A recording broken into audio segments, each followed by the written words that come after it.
As President Biden's COVID-19 vaccine effort ramps up, religious-based conspiracy theories surrounding the vaccinations are exploding on social media. Some creators have been posting dramatic videos where they make false claims about the vaccine containing microchips or ingredients associated with the devil. Others often refer to masks and vaccines as an indication of a biblical symbol called the mark of the beast. Social media platforms have been able to ban a lot of this content, but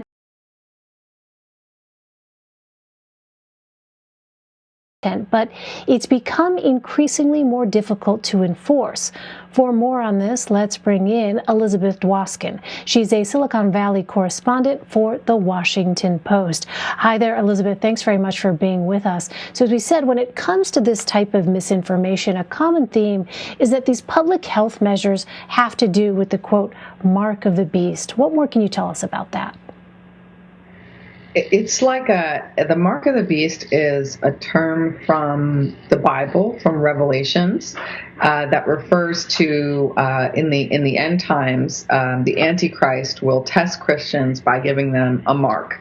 And what's interesting is over the last year, if you think about the tumult that has, been American society for the last year, many people are interpreting that as a sign of the end times. And so there has been misinformation circulating that there's a microchip in the vaccine. This is total misinformation, and it's a distortion of comments made by Bill Gates and the Gates Foundation.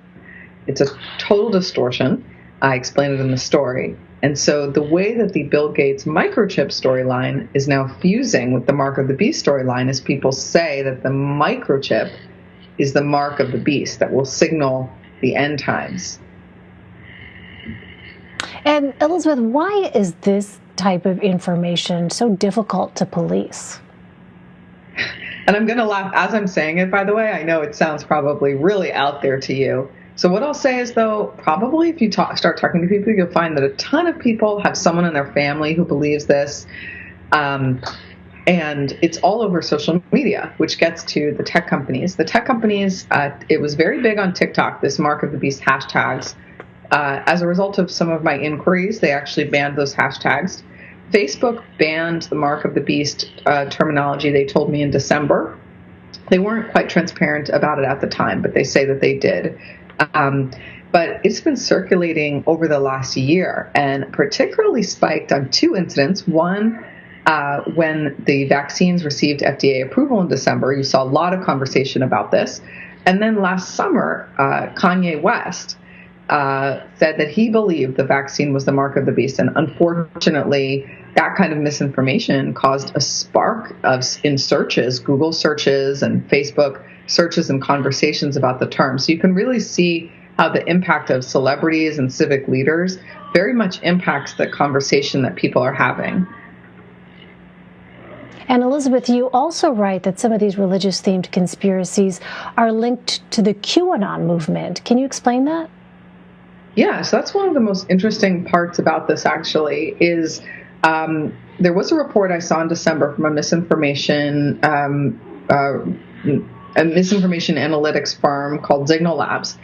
And they found 12,000 references to Mark of the Beast in terms like luciferin, because the devil is 666, and people claim inaccurately that there is 666 in some of the compounds associated with the vaccine. Anyway, they picked up all this kind of chatter, like 12,000 mentions about this terminology across the internet, including a lot on Twitter. And if you remember, after the Capitol riot, Twitter took this really big action to crack down on QAnon.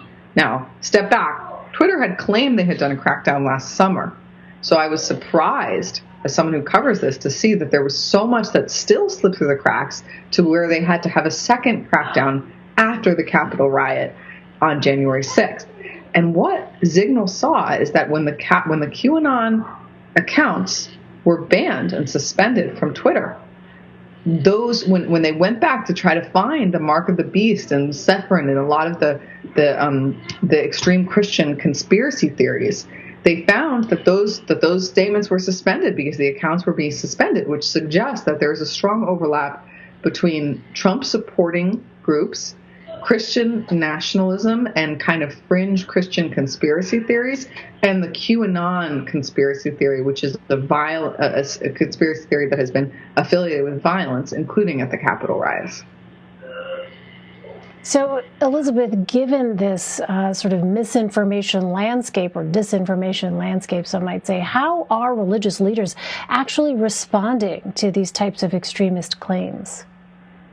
So this was like the most interesting part of the story, because if you search terms like Mark of the Beast, like when I was researching the story, if you search terms like Mark of the Beast online right now on YouTube, Facebook, Twitter, you're going to find a huge amount of conversation in both directions within religious communities. So one of the top videos that I found was a video by a pastor in Riverside, California. It has over 200,000 views, and he's asking, is the COVID vaccine the mark of the beast? And he says, here's why he thinks it's not. He refutes the idea. He's a mega church pastor.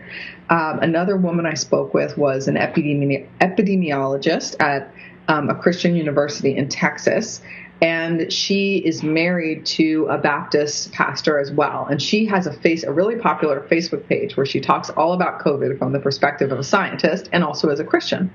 And she also is finding that there's a host, tens of thousands of people are part of this Facebook group. So this is like a very, very active discussion online about this. And she found that a lot of people were bringing up things like Mark of the Beast and saying, if you take the vaccine, it doesn't mean that you have faith in God. That's what she said, that there's this strain of belief that out there that if you take the vaccine, you're somehow weak, and it means you don't trust God.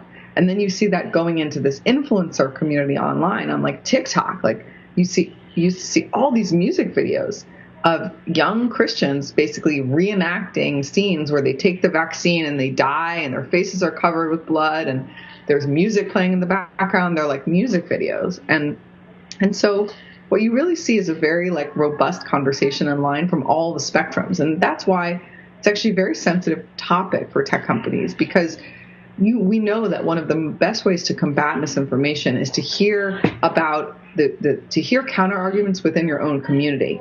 And so you don't want to cut out the counter arguments too. You want to have the counter arguments up, and you also don't want people to feel they're censored. And I talked to a lot of people who were posting on this content who said that they were just raising questions and their stuff got taken down. And that brings up this issue of how hard it is for the technology companies, how basically they're just terrible at understanding the nuance in these kinds of conversations. The difference between a person raising a question innocently, a person raising a question, but whose goal is to really put out misinformation. The intent is really important. How do you discern intent? Or people who are raising the question to refute. It's like one of the hardest areas of misinformation to police. Yeah, I mean, what you're spelling out, Elizabeth, is really it's so complex, made even more so because we are all consuming information in the midst of a pandemic where conversations that you might normally have, for instance, in person over a cup of coffee are now having to take place largely online, whereas you note. Yeah.